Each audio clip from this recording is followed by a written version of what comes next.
Hello everybody, Eternal Flame here, and welcome to episode 4 of What If Toji Survived, the prelude to Shibuya.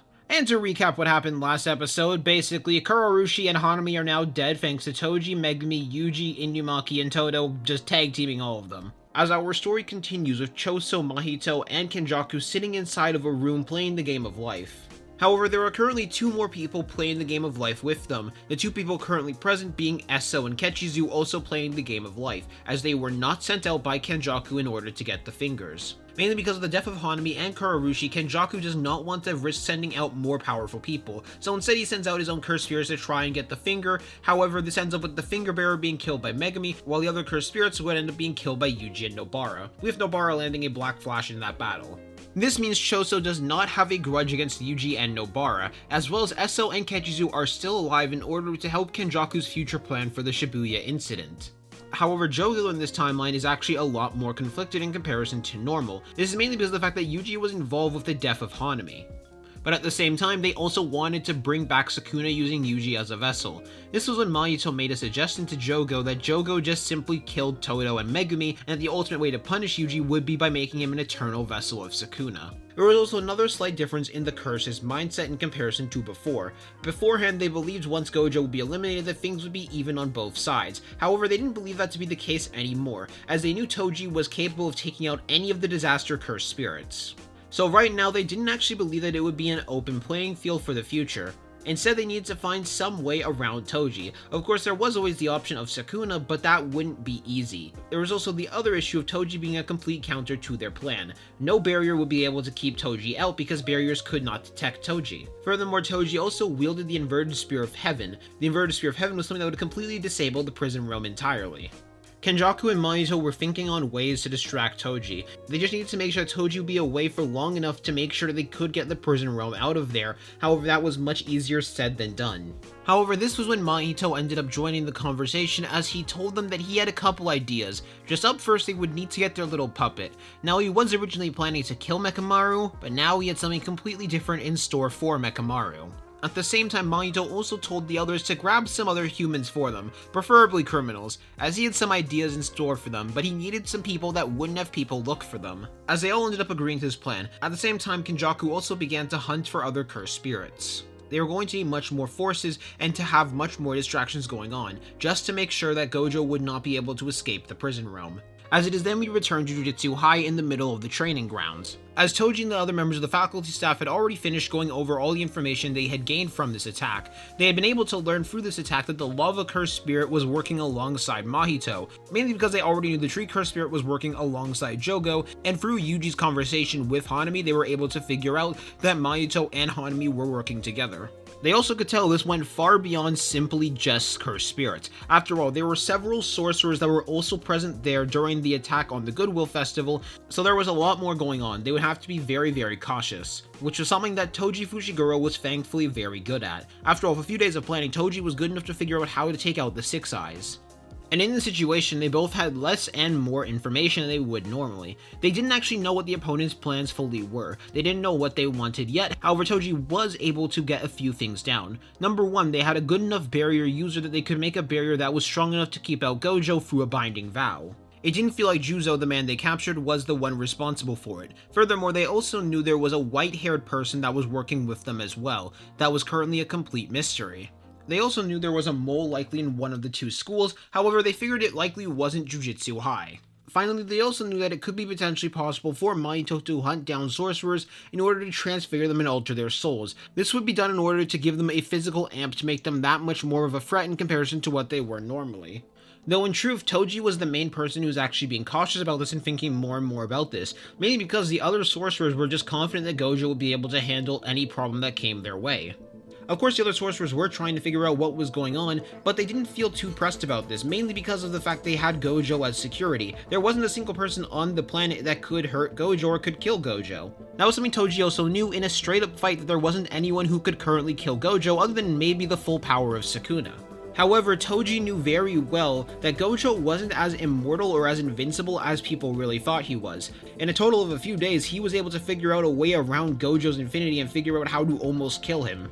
Sure, that was over a decade ago, and Gojo had gotten much stronger since that point, but Toji knew much better than most people that even if you get more techniques, even if you get more power, that just means more cracks in your armor shows. And he knew that would definitely be the case for Gojo as well. There was more than likely some way to get around the infinity barrier that they could take advantage of, especially because of one weakness that Toji could already see for Gojo, which is the fact that Gojo cared a lot more about people now.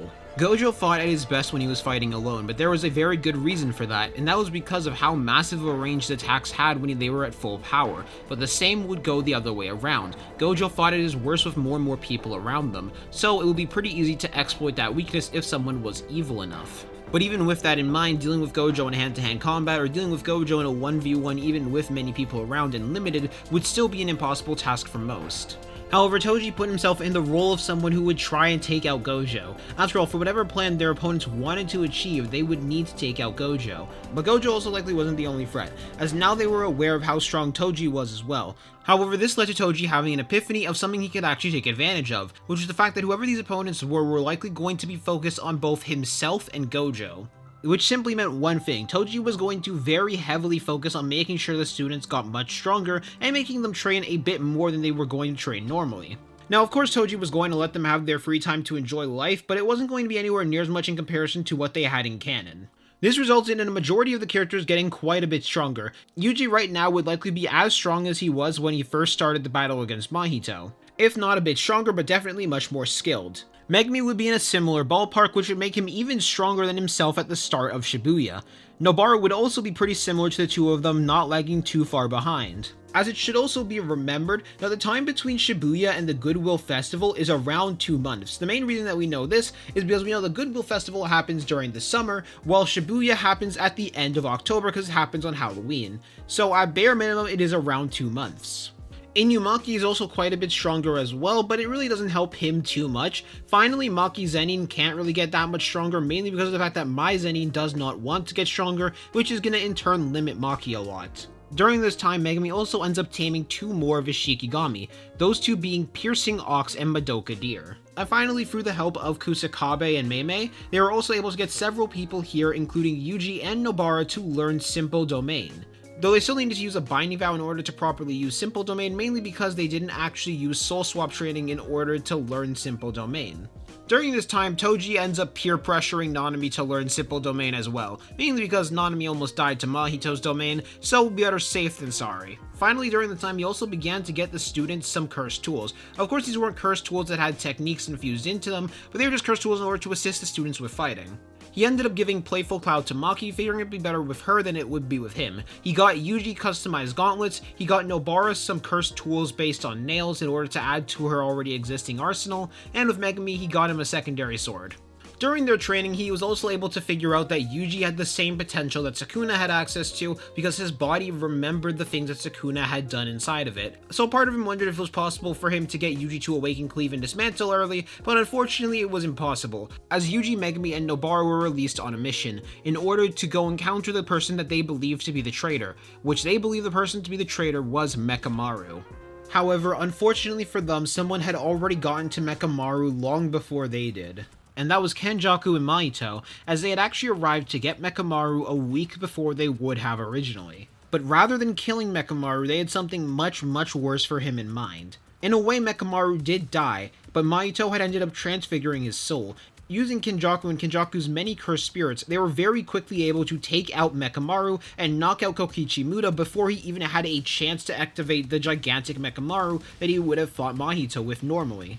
This led to Mahito transfiguring Mechamaru's body, killing who Mechamaru was as a person in order to mind control Mechamaru and force him to send out his drones in order to fight people, including the giant robot. This was all going to be very useful for the Shibuya incident, as right now they had quite the simple goal: make it so there was a strong enough threat that Toji would be forced to stay on the outside and Gojo would be forced to fight everything that's happening downstairs in the station. Through experimentations as well as the suggestions of Kenjaku, Mahito also figured out how to combine several souls into one body in order to give them much more of an amplified position in terms of power. Finally, Mahito also stocked up on some sorcerers as well. Now, Mahito couldn't get a massive amount of sorcerers, but he was able to transfigure at least 10 to 20 sorcerers that was all going to be quite helpful for their attack on Shibuya.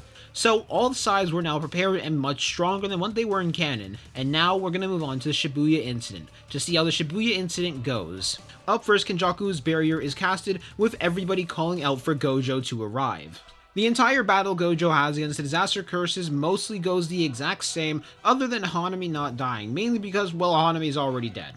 And if I'm being honest, Hanami did not really contribute that much to the actual fight itself, so Hanami already being dead beforehand isn't really going to contribute much to this fight and change it that much, other than maybe making it so the curses struggle a little bit more.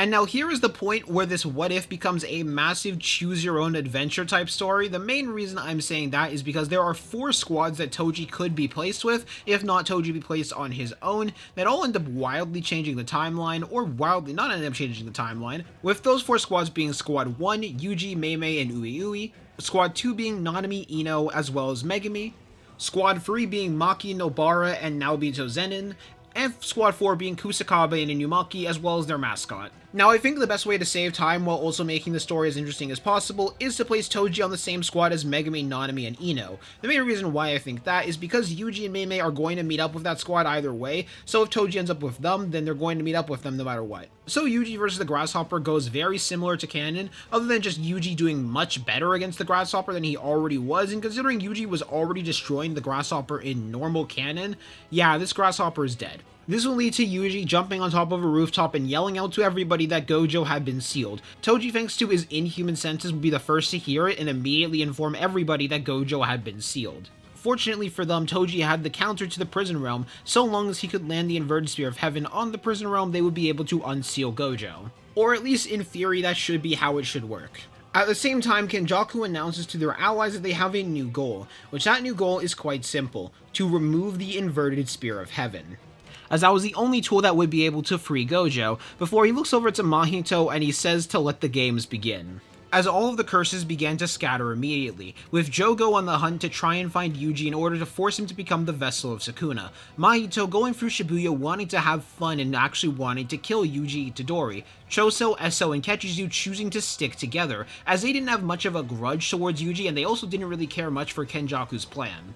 Several transfigured humans that were the combination of 6 to 8 people were repeatedly going out from the train station in order to cause even more damage, and most of all, they could see several Mechamarus flying all throughout the area.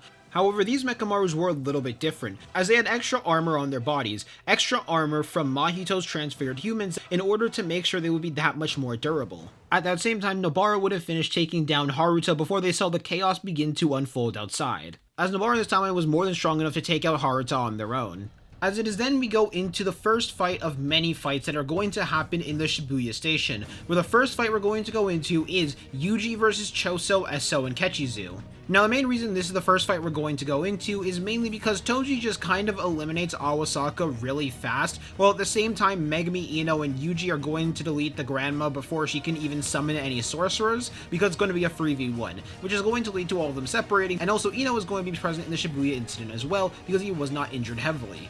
However, the 4 sorcerers had to end up separating, going their own separate ways, mainly because of all the conflict that was happening in Shibuya. They couldn't risk them all staying in one spot without having massive casualties.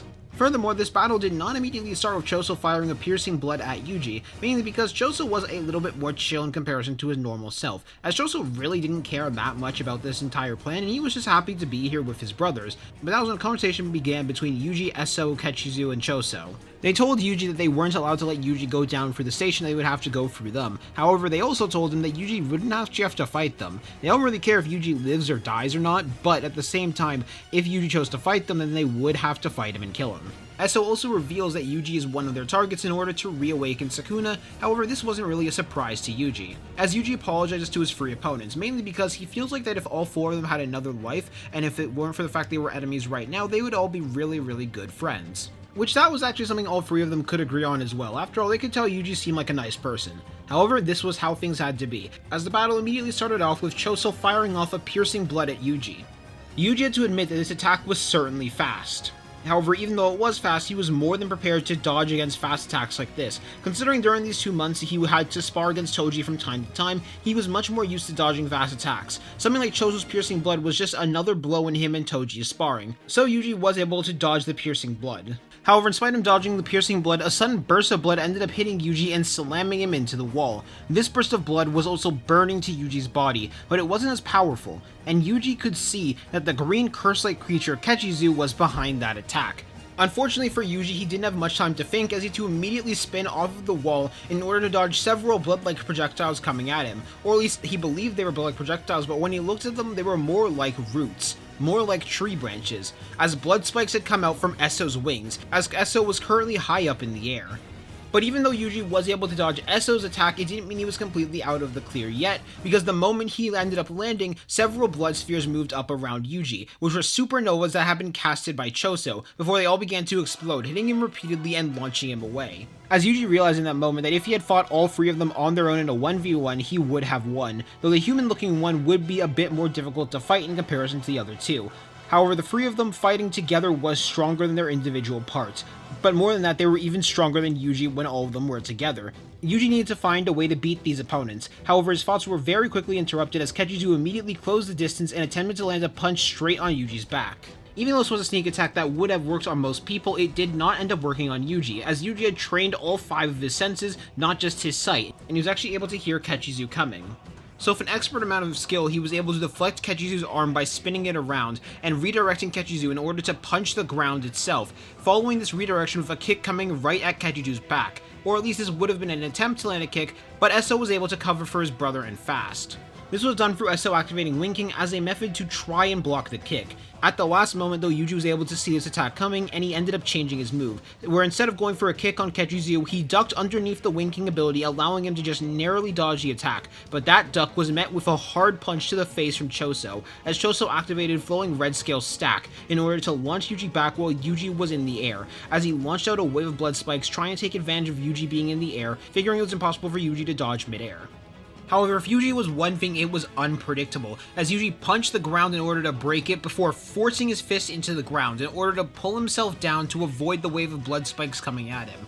Yuji would have then gotten an idea though, as he picked up several parts of the ground that he broke with his move. During the time, Kechizu went in for another strike, hopping above Yuji and firing out a wave of blood out from their mouth down towards him. Yuji though was quick to hop out of the way, as he figured out that they were going for another similar plan, or at least that was what he believed that they were going to go for, as Choso went in for another strike on Yuji's chest, but Yuji ended up clashing fists with Choso, causing Choso to get pushed back. Choso to admit he was impressed by Yuji's power, and if that directly hit him a few times while he wasn't using Flowing Red Scale Stack, he'd be a goner, so he couldn't deactivate it so long as Yuji remained standing. As that was when Esso and Kechizu moved in order to cover for their brother, as the vector lines of blood were launching towards Yuji in order to make it so he'd be forced to move away from Choso. At the same time, Kechizu went in for direct combat on Yuji's back, hoping that the wings would end up knocking Yuji into a blow from Kechizu. However, this was exactly what Yuji wanted, as Yuji infused curse energy into the rubble of the ground that he picked up earlier and threw it at the bloodlines.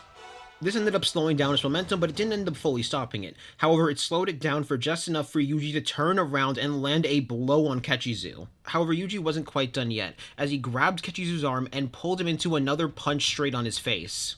And while Kechizu was being launched back by the blow, Yuji immediately rushed towards him, almost like a blur of movement, as Kechizu did try to stop him by activating his rot technique and launching out a wave of blood, and that did actually successfully land on Yuji. However, if it was just pain, it wouldn't stop him, as Yuji moved right through it and punched Kechizu straight in the face once again, launching him through a wall and knocking Kechizu out. And now from this point onwards, things were going to be significantly harder for both Esso and Choso. After all, their brother was knocked out, which ended up hurting their dynamic quite a bit. But at the same time, an anger was starting to fill the two of them, as they weren't actually sure about Kechizu's condition in the current moment. Well, Choso was pretty sure that he wasn't dead, but they weren't sure how hurt Kechizu actually was, as the two of them had an almost silent conversation, almost as if to acknowledge they could not risk getting close to Yuji or else that would be game over. In terms of hand-to-hand combat, Yuji would be too much for them. At the same time though, Yuji was injured in comparison to Choso and Esso, who did not take that many hits, especially Esso, who was currently undamaged. This battle would need to end, and soon, because the longer it would continue, the more and more of an advantage his opponents would get, so Yuji needed to finish this off and now. as Yuji was the one to make the first move, with him punching the ground, resulting in a large portion of the ground being launched up and throwing it right towards Eso. However, Eso activated Wind King once again, allowing him to break right through the large portion of ground that Yuji had just launched at him. However, this was a plan from Yuji, as Yuji came out from the rubble and smoke that Eso had just caused in order to rush towards Eso. But Choso was a bit too quick to react, as he activated Flowing Red Scale Stack and mainly focused it on his eyes, doing that in order to follow Yuji's movements and have a better time at following them, as he activated Piercing Blood, using it in order to hit Yuji straight in the side and launch him into another room. And Yuji could feel an immense amount of pain from that blow. It was almost like 2 of his ribs had broken from that strike. But even though that pain only distracted him for a second, it was a second too long, as several blood vector lines ended up hitting Yuji and slamming him down into the ground in that room that they had been launched into. Yuji looked up to see that he was in the lower part of the train station currently. Of course, none of the trains were active right now because there weren't really any drivers available, but at the same time, Yuji could see where he was. And while Choso and Eso were starting to approach him, Yuji suddenly got some words from the Mechamaru currently on him, telling Yuji to activate the sprinklers. Water was the weakness of blood manipulation, and by activating the sprinklers, it would weaken both of their techniques. And in that moment, Yuji felt his resolve increase. As he turned the pain, he turned his fear of death, all of those emotions he was currently feeling, into curse energy. Yuji had found his role, and his role currently was to make sure that Eso and Choso would not continue, in order to make sure the path for everyone else was clearer. Even if he himself didn't succeed to get to Gojo, he was going to make the path for everybody else easier. As Yuji, moving even faster than he was before, began to move up the steps, with Eso trying to activate Wind King in order to prevent Yuji from moving, but the Wind King simply wasn't fast enough. However, another ability was fast enough, as the moment Yuji made it to the top of the steps, a Piercing Blood hit Yuji, going straight through the walls and launching him back. And even though Yuji was able to block this strike, he did end up taking some damage to it, because this was now the second Piercing Blood he had taken from this fight. And when Eso and Choso made it upstairs, they would feel several water droplets begin to hit them. Furthermore, Yuji also was currently hidden. They couldn't actually spot where Yuji was until Yuji came down from one of the vents and landed a punch on Eso's back, punching him into the ground and knocking him out with that strike, leaving it to be just Yuji and Choso battling against each other. A moment after Yuji landed that strike on Eso, Choso punched Yuji in the face, launching him into a wall and cracking the wall, as the two of them began to clash in hand-to-hand combat. Under a normal circumstance, Yuji would have absolutely dominated and decimated Choso right now. However, he was losing because he was much more injured. Yuji had taken a Piercing Blood to the rib and broken 2 of his ribs, as well as taken a Piercing Blood to his arm, as well as taken several blows from his opponents. This resulted in the battle between Yuji and Choso going nearly the exact same, as a moment before Yuji could land what should have been a black flash, he could feel too much pain coming in, which resulted in him punching Choso's body, as Choso had reinforced it using Blood Meteorite and knocked Yuji out. He was about to go in for a killing blow, but then he had a memory that didn't exist, which led to Choso leaving after picking up both of his brothers, who he found were still currently alive. During the same time that this battle happened, Toji, Megumi, and Ino were currently up on the surface, as they were able to detect a total of 2 threats. They were able to detect a special grade curse currently in the subway that was fighting against Nanami, Naobito, as well as Maki, which was the disaster curse Dagon, but also they were able to see a giant mech that was currently causing quite a bit of damage across the city, which was Mechamaru's giant mech forcefully being controlled thanks to Mahito. A smaller Mechamaru drone that wasn't in the control of Mahito landed next to Megumi in order to inform them what was happening, how Mahito was currently controlling his main body and using it in order to control several of the Mechamaru puppets.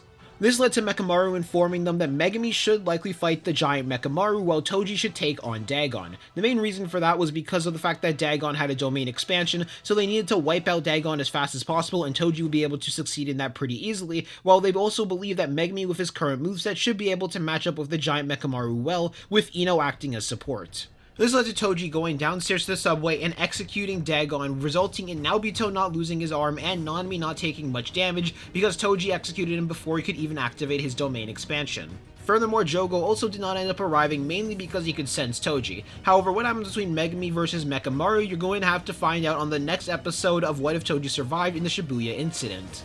And I do have a lot of plans, but thank you for watching this full episode. The next episode is going to be just as good. Sorry that this took me so long for it to come out. Anyways, I'm going to see y'all later. Hope y'all have a good day. Peace out. Bye.